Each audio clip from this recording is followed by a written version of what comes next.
Your DualSense just got way better. We all know the PS5 came out pretty rough at launch, but over the past few months, Sony's pushed out a ton of updates, and now almost 7 months later, this thing is one of the coolest consoles you can have. The biggest update we've had so far for the PS5 came out back in April, and I think it was called something like the spring update or the April update, but it packed in a ton of features, and one of the weirder ones was that you had to plug in your DualSense controller to the PS5 and update that. This was definitely a thing we had to do last gen towards the beginning, but it was kind of imperceivable what these updates were doing to the controller. The DualSense update now, though, actually has some features you're going to want and you're going to notice, which is pretty cool. Now, if you haven't gotten prompted to do this DualSense update, I actually had to restart my PS5, and then when I hit the PS button on the controller, the console told me to plug it in with a USB cord, and then I was able to update it, and it took something like 2 or 3 minutes. It was super simple. Now, you're probably wondering why, if the update came out in April, we're talking about it at the end of May, and that's because Sony didn't actually tell us at the time what the update did, but now that we have the 60 frames per second update for The Last of Us Part 2,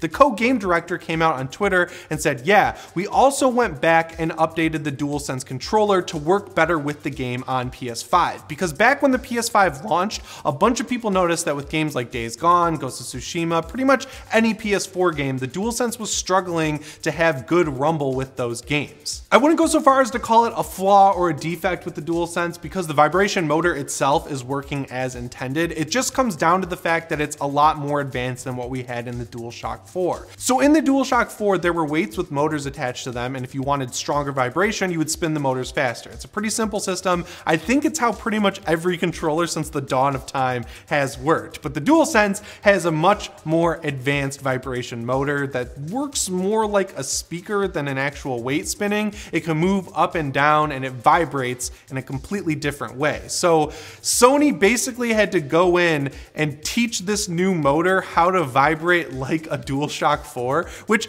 sounds simple on paper, but they say it was actually incredibly hard, and that's why it took all the way till April for it to show up. Now, I know it might seem like a little bit of a waste of time for Sony to update the PS5 to run PS4 games on the controller better, but it actually is important because so many people can't find PS5s. A lot of games that were natively going to be on next-gen consoles as exclusives to that generation are being updated so that they also work on PS4. And that's fine because a lot of them do have PS5 versions, but the ones that don't will use the vibration settings of the DualShock 4. So Sony was like, hey, we're gonna try and be the good guys here and actually go back and copy the DualShock 4 rumble settings over to the DualShock 5, even though we totally don't have to. It's a nice thing that Sony hasn't really been doing this generation, and I think that's really cool. I said DualShock 5, and that's what the controller should be called, so we're not going to leave 5 million comments about it. Or we are. I don't really care. So now that I've got The Last of Us Part 2 updated to the 60 frames per second mode, and I also have my controller updated to take advantage of the new vibration features, I figured I'd try it out here at the studio. Another place I gotta give Sony and specifically Naughty Dog credit is that you can go into any combat encounter in The Last of Us Part 2 if you've beaten it. So I skipped right to my favorite part of the game, which is of course the TV station, the coolest combat encounter in The Last of Us Part 2.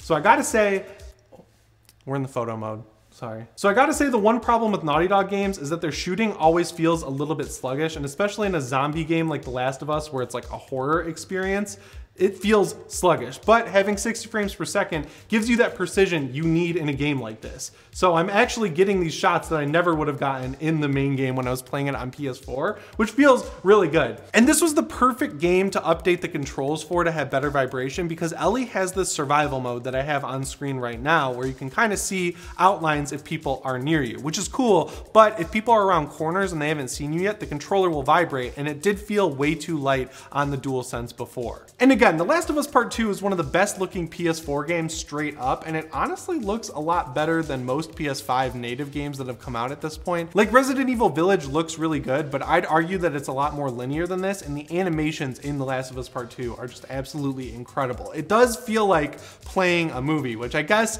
is what Naughty Dog has always been good at. And I know when you go back to The Last of Us Remastered, it does feel a little bit antiquated 7 years later, and having Sony go back and update it so that it has better rumble features and a better frame rate is awesome because, as we know, they have no problem remastering The Last of Us games way too soon. They're remaking The Last of Us, a 7-year-old game.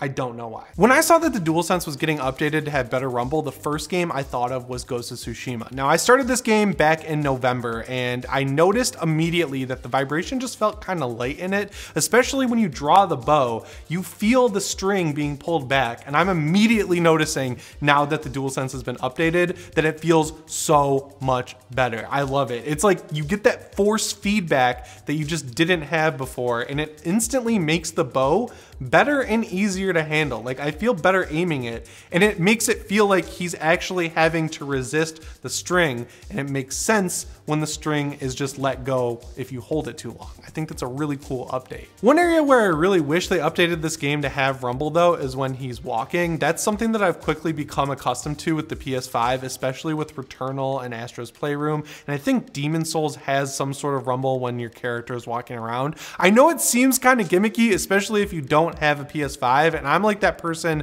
who absolutely hates gimmicks, but it does add immersion for some reason. I don't know why, I can't explain it.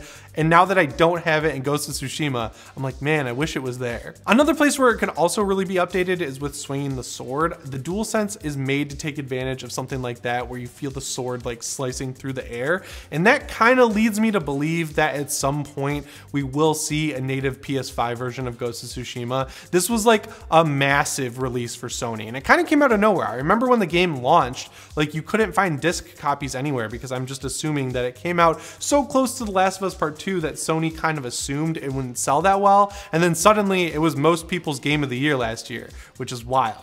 Now we're gonna test it with the standoff, which is like my favorite feature in this game, and 60 frames per second kind of makes it a little too easy. See, like I was barely looking there.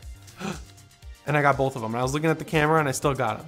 I'm a pro gamer, that's what I'm saying. I thought I had Days Gone installed on this PS5, but the only other PS4 game I have is Grand Theft Auto 5 because we just did that video on it, so we're gonna test that next. I played this intro about 3 times in the past week, which makes it about 8 times since the game came out, and I gotta tell you, I am absolutely sick of it despite how well made it is. When I was playing Grand Theft Auto 5 to get gameplay last week, I was playing on the PC and the PS5, and that was before I had updated my DualSense, and I noticed right away that the DualSense felt a little bit less vibraty and good as the PC version, and now that I've updated the controller and I can shoot the gun and completely ruin the story beats of this intro, it feels so much better. And honestly, I'm gonna go out and say that it feels better than the Xbox One controller I was using on the PC. Don't tell Microsoft. Actually, this is a PlayStation channel. Tell them whatever you want.